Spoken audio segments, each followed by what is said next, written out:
Okay, this video will teach you how to do the factory reset and change the master pin code.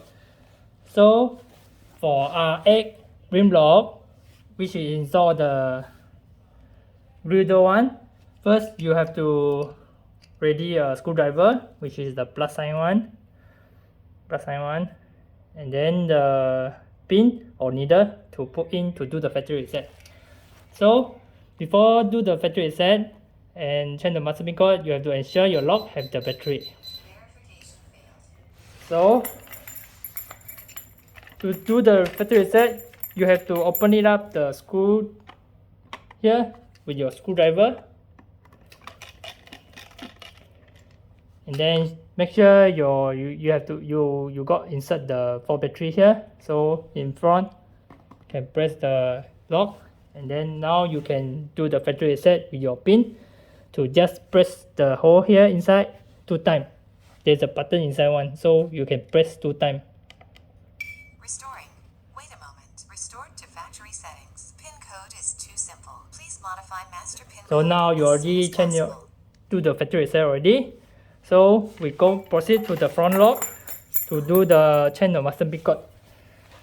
So every time you do the setting, you have to press the start hash 2 times. Then press the master pin code, which is 1 to 8, and press the hash again. Then now only you can change your master pin code.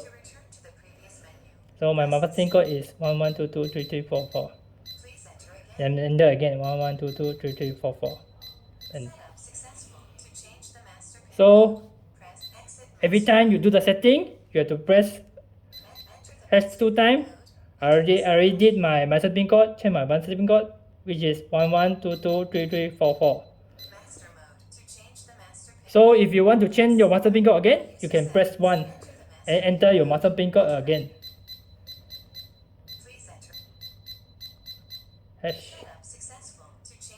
So now I change again my master pin code, which is to press the star to back the system to go out and exit the system.